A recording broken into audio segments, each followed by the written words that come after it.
Good morning to all of students.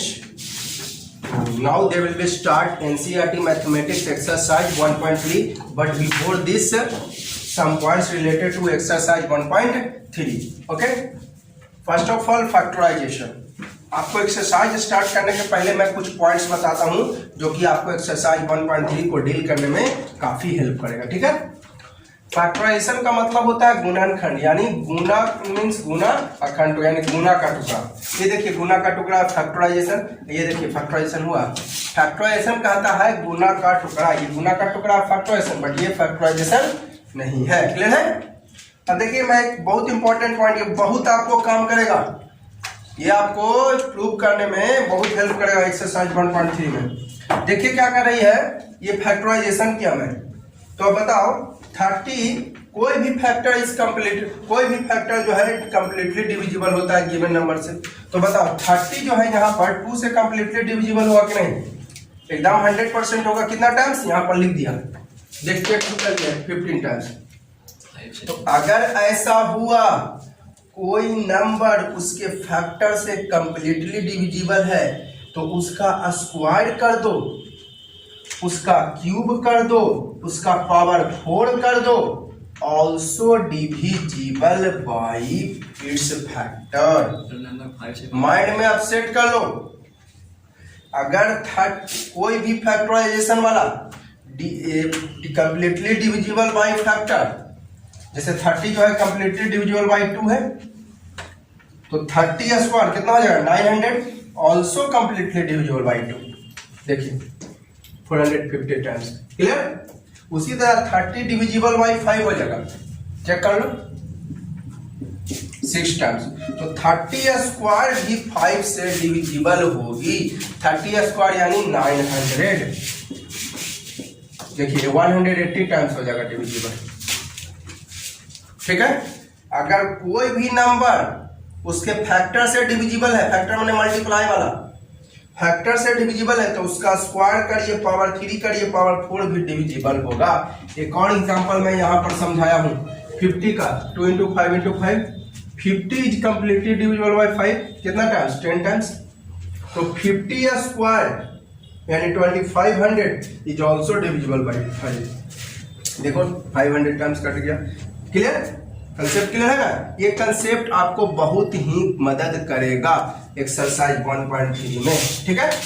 कोई भी, अच्छा इसका पावर की 3 करते तो भी 5 से डिविजिबल होता है, इसका पावर 4 करते तो भी डिविजिबल होता है। 50 देखिए 2 से डिविजिबल है 25 टाइम्स, तो इसका स्क्वायर कीजिएगा 2500 भी 2 से डिविजिबल होगा 1250 बार। अगर इसको 2 से डिवाइड किए होते हैं तो 1250। क्लियर है कंसेप्ट। आप बताइए, इसी को उलट के मैं बोल रहा हूँ, अब उलट के मैं बोल रहा हूँ, उलट को। जब 50 डिविजिबल है 5 से तो 5 भी डिविजिबल होगा। अब 50 डिविजिबल है 5 से तो 50 स्क्वायर भी डिविजिबल होगा। तो 50 स्क्वायर डिविजिबल है तो 50 भी डिविजिबल, वही मैंने लिखा 10 स्क्वायर डिविजिबल बाई 5। 10 स्क्वायर मैंने 100 हो गया, देख लो चेक करके, 20 टाइम्स डिविजिबल होगा। तो आपको 10 भी डिविजिबल होगा 5 से। ये मैं नहीं कह रहा हूं कि 2 टाइम्स कटेगा कि 100 टाइम्स, मैं केवल बात कर रहा हूं डिविजिबल है या नहीं। तो उलट के इसी को मैं बोल दिया। अब जैसे पहले इसको ना बोल के इसको बोलते 30 स्क्वायर डिविजिबल बाई 2, तो 30 भी डिविजिबल बाई 2। क्लियर है। तो वही मैंने लिखा 10 स्क्वायर डिविजिबल बाई 5, 10 स्क्वायर मैंने 100 20 टाइम्स, और 10 भी डिविजिबल होगा 5 से यानी 2 टाइम्स। ठीक है। क्लियर। तो देखिएगा कुछ और मैं पॉइंट्स लिखा दिया हूं, बस ये बता दिया हूं थोड़ा सा फिर से। ये देखिए P square is equal to, ये भी तो गुना का टुकड़ा है ना जी, तो ये हो गया फैक्टराइजेशन। किसका फैक्टराइजेशन है? पी स्क्वायर का। ध्यान दीजिएगा, ये भी आपका गुना का टुकड़ा है, तो गुना का टुकड़ा है तो हो गया फैक्टराइजेशन पी स्क्वायर का। तो बताओ, तो फैक्टराइजेशन है तो P square completely divisible by 2, तो पी भी कंप्लीटली डिविजिबल बाई 2। क्लियर है। जब पी स्क्वायर डिविजिबल है तो पी भी डिविजिबल होगा। उसी तरह Q square is equal to, तो ये किसका हो गया फैक्टराइजेशन, ये भी इनटू गुना का टुकड़ा है, तो फैक्टराइजेशन हो गया ऑफ क्यू स्क्वायर। किसका फैक्टराइजेशन? क्यू स्क्वायर का। तो क्यू स्क्वायर यहाँ फैक्टराइजेशन है तो Q square completely divisible by 3, तो क्यू भी आपका डिविजिबल होगा। एक्सप्लेन मैंने अभी आपको एग्जांपल से, है ना, जस्ट किया। ठीक है। अब एक बहुत इंपॉर्टेंट पॉइंट है, ये पॉइंट नीड करेगा कि ये पॉइंट नीड करेगा प्रूव करने में एक्सरसाइज 1.3 वाला। Common factor in P and Q of a rational number is only one in the simplest form.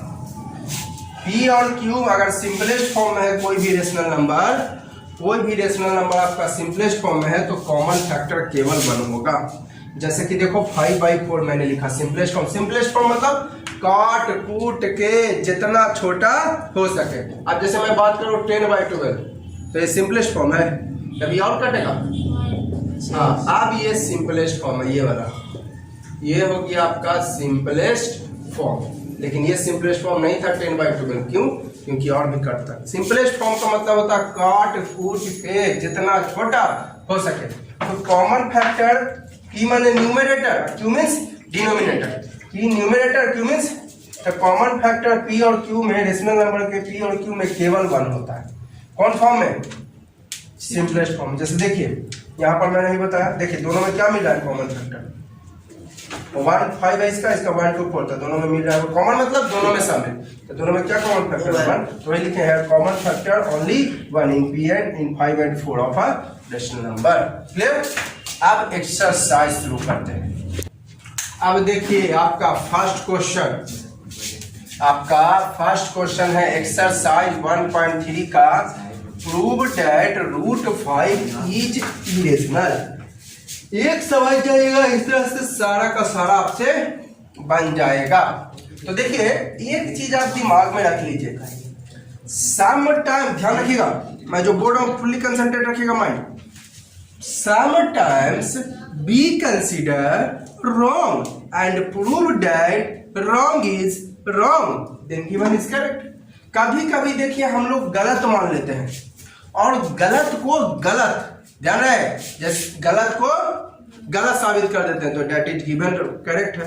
जैसे कोई कह दिया prove that sun rises in the east, तो हम मानेंगे कि sun rises in the west। हम क्या मानेंगे? sun rises in the west, की सन जो है वेस्ट में राइजेज होता है। हमने गलत माना, अब इसको गलत साबित कर दीजिए तो दिया हुआ रहेगा sun rises in the east 100% correct होगा।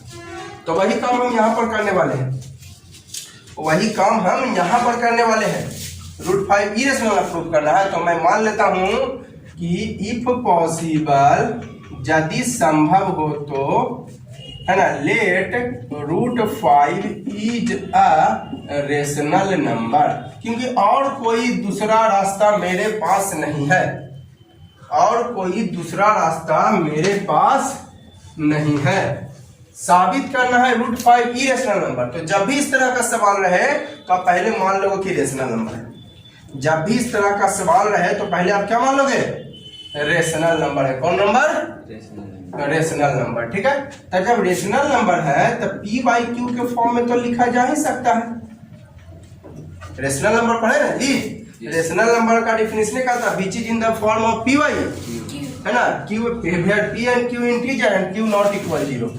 ठीक है, तो √5 को अगर ऐसे लिख देंगे 5/0 तो गलती हो जाएगी, क्योंकि Q 0 नहीं होना चाहिए रेशनल में। ये सब डिफिनेशन आपको पहले बताया था। ठीक है, फिर से मैं एक बार रिपीट कर रहा हूँ, साबित करना इरेशनल, तो हम क्या मानेंगे इसको? रेशनल। तो हमने गलत माना है कि सही माना है? और साबित कर देंगे कि ये गलत माने हैं, यानी जो रेशनल नंबर माने हैं वो साबित कर देंगे कि रेशनल नंबर ये गलत माने हैं। तो दिया गया है ये वाला सही होगा। अरे रेशनल तो ये तो नंबर है, रेशनल या तो रेशनल नहीं तो इरेशनल, है ना। तो कुछ ऐसे क्वेश्चंस हैं उसको हम गलत मान लेते हैं और साबित कर देते हैं गलत को सही। गलत को सही साबित करेंगे, गलत को गलत, तो दिया गया सही। जैसे यहाँ पर था इरेशनल प्रूफ करना, तो हमने माना रेशनल, है ना, गलत माना और बाद में साबित कर दें कि रेशनल जो माने हैं वो गलत है, तो दिया हुआ ये वाला सही। चलिए अब आगे बढ़ते हैं। तो रेशनल है तो P/Q के फॉर्म में लिख सकते हैं, है ना, क्रॉस मल्टीप्लीकेशन करते हैं। तो P इक्वल टू हो जाएगा √5Q, एक लाइन बढ़ा देना चाहता हूं तो बढ़ा दीजिए, √5/1 इज इक्वल टू P/Q। तो P को 1 से और √5 को Q से, यानी P is equal to √5Q। अब रूट राट के समस्या हटावेला एक के तो उपाय है, squaring on both side, squaring on root राट के समस्या हटावेला एक ही उपाय है, स्क्वायरिंग ऑन बोथ साइड्स। तो करिए, तो पी स्क्वायर हो जाएगा √5 क्यू का स्क्वायर, यानी P square is equal to 5q square. यानी बताइए फैक्टराइजेशन हो गया जी, ये क्या हो गया? फैक्टराइजेशन। किसका फैक्टराइजेशन हो गया? Of P square. किसका फैक्टराइजेशन? अभी ना बताया, अभी जस्ट बताया मैं, ठीक है। तो यानी फैक्टराइजेशन है, तो p जो है यहाँ पर साइन कुछ नहीं, तो बताइए तो कौन का साइन हो जाएगा? इनटू का √5 का स्क्वायर हो जाएगा 5 और q का स्क्वायर q स्क्वायर, ठीक है। तो बताइए पी स्क्वायर फैक्टराइजेशन हो गया, ये P square completely divisible by, ध्यान से देखिएगा। तो फैक्टराइजेशन है, तो अभी ना आपने पढ़ा कि अगर ये वाला डिविजिबल है तो p भी डिविजिबल होगा। P square is completely divisible by 5, then p is also completely divisible by 5। Clear है? मैंने आपको कंसेप्ट बताया था, अभी बताया मैंने कि 30 में 2 × 3 × 5 आया, तो इसका स्क्वायर भी डिविजिबल हो गया था कि नहीं? 30 डिविजिबल है आपको किससे? 2 से, तो 30 स्क्वायर यानी 900 भी आपको 2 से डिविजिबल होगा, 450 टाइम्स। क्लियर? तो वही मैंने यहाँ पे लिखा फैक्टराइजेशन है, तो P square completely divisible by 5, तो पी भी आपका डिविजिबल होगा। क्लियर? अब चलिए एक चीज दिमाग में जब सेट कर लीजिए, आपको मैंने बताया भी कि अगर कॉमन फैक्टर केवल 1 होगा तो आपका रेशनल नंबर होता है। अगर कॉमन फैक्टर 1 के अलावा कोई दूसरा आ जाए तब वो रेशनल नंबर नहीं होगा। ध्यान रखिएगा, कॉमन फैक्टर 1 हो, कॉमन फैक्टर क्या हो? 1 हो, तब होता है आपका रेशनल नंबर। और अगर कॉमन फैक्टर 1 के अलावा हो जाए, अगर कॉमन फैक्टर 1 के अलावा हो जाए तो आपका जो है रेशनल नंबर नहीं होगा।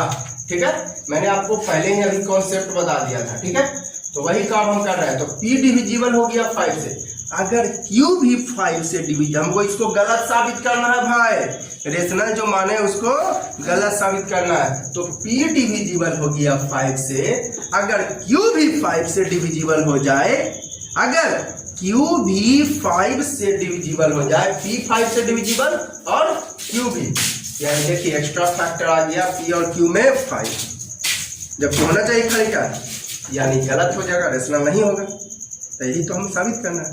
तो आप प्लानिंग कर देते हैं कि Q भी डिविजिबल हो जाए 5 से।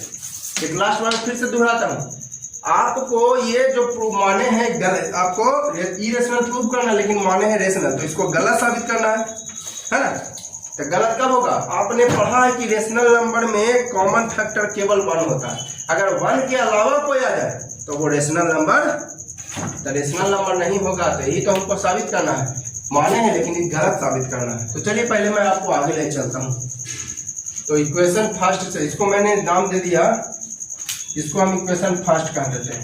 ठीक है, तो फ्रॉम इक्वेशन फर्स्ट से चलते हैं। ठीक है, क्या है first? P square equal 5 × Q square.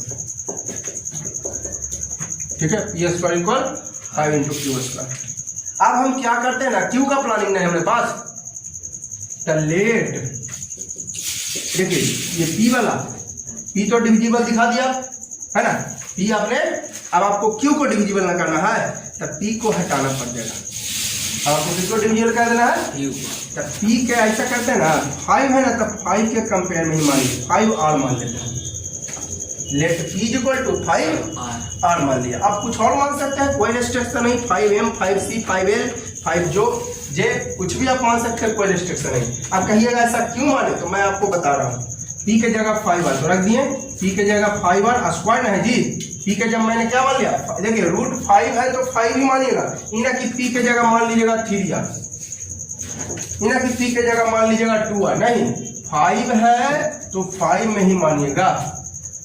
ठीक है, तो P के जगह मैंने 5R मान लिया, स्क्वायर है तो स्क्वायर कर दिए, है ना, स्क्वायर है, अब इंटू 5 इंटू क्यू स्क्वायर, तो हो जाएगा 25r square is equal to 5 into Q square, तो कट जाएगा 5 टाइम्स, तो होने वाला इन्हें लिख देते हैं Q square is equal to, अब आ गया, तो यानी क्या क्यू फैक्टराइजेशन हो गया जी, इंटू कुछ नहीं था इंटू का साइन, एक होने वाला इन्हें लिख दें क्यू स्क्वायर इधर, अब 5 यहाँ साइन कुछ नहीं था इंटू, तो Q square is completely divisible by, ये किसका फैक्टराइजेशन हो गया, फैक्टराइजेशन ऑफ क्यू स्क्वायर, तो completely divisible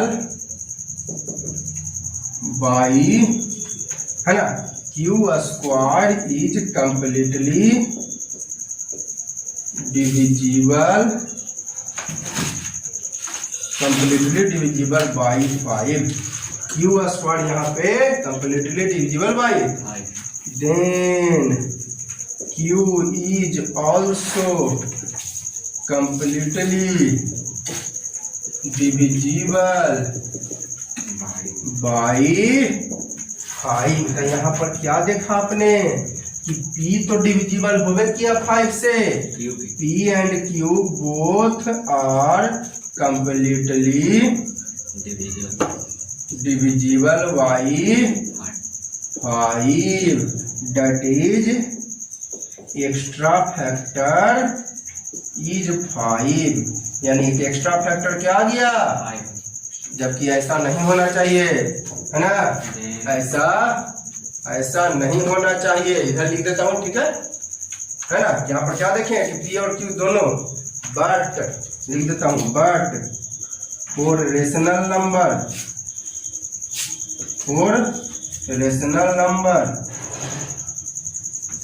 common factor should be only 1, है ना, रेशनल नंबर के लिए कॉमन फैक्टर केवल क्या होना चाहिए, लेकिन यहाँ पर कॉमन फैक्टर क्या आ गया, एक्स्ट्रा कॉमन फैक्टर लिख देता हूँ, एक्स्ट्रा कॉमन फैक्टर इज 5, है ना, रेशनल नंबर के लिए कॉमन फैक्टर केवल 1 होनी चाहिए, यहाँ पर एक्स्ट्रा फैक्टर क्या आ गया, हेंस मतलब इसीलिए कॉन्ट्रेडिक्शन मैथ में ढेर सारा पढ़े होंगे, मीन्स माना हुआ, कॉन्ट्रेडिक्शन इज रॉन्ग, यानी माना हुआ क्या है, रॉन्ग है, गलत है, that is given is correct, हम जो माने हैं गलती तो दिया हुआ सही, जैसे मैंने अभी बताया, कोई कहेगा prove that sunrise is in the west, गलत ना है जी, sorry prove that sunrise is in the east का था, तो मैं गलत मान लेता हूँ कि सनराइज इज इन द, और गलत को मैंने क्या साबित कर दिया, तो इसी तरह मैंने क्या माना था, रेशनल नंबर, लेकिन देखिए बाद में कहा कि माना हुआ गलती है, तो गिवन वाला यानी hence √5 is an irrational number, बस यही तरह का तो क्वेश्चन हो गया, एक नजर जरा देख लीजिए, एक नजर देख लीजिए, क्या प्रूव करना है कि √5 एक इरेशनल नंबर है ना, √5 तो मैंने माना रेशनल, तो पी वाई क्यूब में है, पीछा तीछे इंटू कर दिए और रूट के हटावेला स्क्वायर कर दिए, तो इतना आता है, फैक्टराइजेशन हो गया, तो पी स्क्वायर का फैक्टराइजेशन, तो बताइए पी स्क्वायर में डिविजिबल होगा 5 से, तो पी भी आपका डिविजिबल होगा, इक्वेशन फर्स्ट का सहारा ले लिए, 5 is equal to P square equal to 5 into Q square, आप देखिए पी तो आपने डिवीजन दिखा दिया, आप क्यू को दिखा दीजिए, अगर पी और क्यू 1 के अलावा किसी से कटे यानी वो रेशनल नंबर नहीं होगा, क्योंकि रेशनल नंबर के लिए मैंने नहीं बताया कॉमन फैक्टर केवल 1, तो इसलिए हम इस पी को हटाने की कोशिश किए, पी को हटाने के लिए पी को मान लिया 5 लेट बी इक्वल टू, यहाँ पर मेन बस यही पर कंसेप्ट है, ये सब तो बस इजी है, ये सब में कोई लफड़ा नहीं है, मेन कंसेप्ट यहीं पे है, आपको जो डाउट होती होगी यहीं पे होती है, पी के जगह हमने मान लिया 5r, अब 5 क्यों माने, क्योंकि यहाँ पर 5 ना है तो 5 के रेशियो में ही माने, अगर 3 रहता √3 तो 3r मानते, √2 रहता तो 2r मानते, √11 रहता तो 11r मानते, 15 रहता तो 15r मानते हैं, तो ठीक है 5 था तो 5r मान लिया, पी के जगह 5 रख दिए, स्क्वायर है स्क्वायर कर दिए, इधर वाला गैस कितना है 25, 5 से कट जाएगा 5 टाइम, तो क्यू स्क्वायर नहीं लिखते हैं, इधर इसको नहीं लिखते हैं, तो क्यू स्क्वायर का फैक्टराइजेशन, तो क्यू स्क्वायर डिविजिबल होगा 5 से, तो क्यू भी डिविजिबल हो जाएगी। तो यहाँ पर क्या देखें, पी भी डिविजिबल है 5 से और क्यू भी डिविजिबल है, यानी एक्स्ट्रा फैक्टर क्या दिया 5, जबकि for a rational number common factor should be only 1, तो यहाँ एक्स्ट्रा फैक्टर कुछ और है, यानी हमने माना गलत, हेंस कॉन्ट्रडिक्शन इज रॉन्ग, तो गिवन इज करेक्ट। गिवन क्या था √5 इरेशनल, करेक्ट। किया। अब देखिएगा अगला क्वेश्चन है 3 + 2 √5 इरेशनल, तो वही काम, पहले इसके पहले आप क्या करोगे ना, first of all you will prove that √5 is an irrational. सबसे पहले आप ये प्रूव कर लोगे, ठीक है। फर्स्ट ऑफ ऑल सबसे पहले ये प्रूव कर लोगे, ये लैंग्वेज लिखना नहीं आप लोग, ये मैंने आपको बताया, ये लैंग्वेज लिखना, तो सबसे पहले आप ये प्रूव कर लोगे, ठीक है। चलिए अब क्या करोगे, वही कंडीशन, वही सिचुएशन है ना, इफ पॉसिबल है ना, यदि संभव हो तो let 3 + 2 √5 is a rational number, ठीक है। रेशनल नंबर है तो 3 + 2 √5 को लिख सकते हैं P/Q, ठीक है। आप बताइए रूट वाला क्या लगेगा, और एक तरफ इस सब कॉल गए, तो रूट वाला उन्हें भेज देते हैं P/Q और -3, तब बताओ 2 √5, तो ये क्या है बउआ, ये तो रेशनल है ही, और 3 भी क्या है, नीचे कुछ नहीं तो बन रेशनल है, P/Q में है, तब बताइए आई क्या है 2 आपका है रेशनल,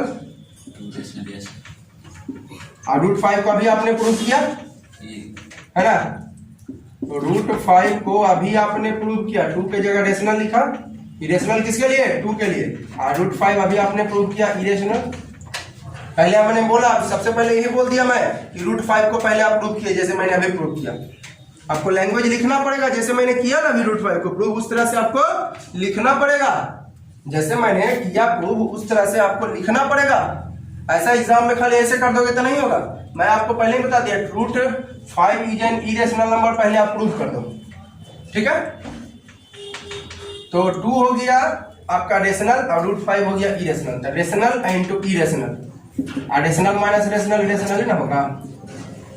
आप बताइए रेशनल इंटू इरेशनल क्या होगा, इरेशनल, आई क्या है रेशनल। ऐसा कभी हो सकता है बउआ, इरेशनल नंबर कभी रेशनल के इक्वल हो सकता है, नॉट पॉसिबल। एक नजर जरा फिर से दे दो, प्रूफ करना है रेशनल, तो मैंने रेशनल है तो P/Q के फॉर्म में है, तो अब रूट राट वाला के एक जगह, अब बाकी सबको एक जगह, रूट राट वाला के एक तरफ, बाकी सबको एक तरफ, तो 3 प्लस है यहाँ पर, साइन नथिंग देन प्लस, इधर का माइनस, नीचे कुछ नहीं तो बन।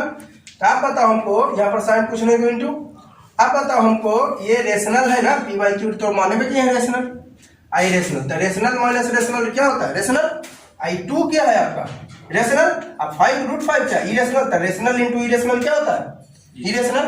जैसा कि 5 को इंटू करोगे √3 से, तो इरेशनल है ना, रूटे में ना रह जाएगा, इरेशनल हो गया, तो इरेशनल बराबर रेशनल। ऐसा कभी हो, ये हो नहीं सकता, यानी हमने जो माना हेंस कॉन्ट्रडिक्शन इज रॉन्ग, हमने जो माना वो क्या माना, गलत माना, that is given is correct.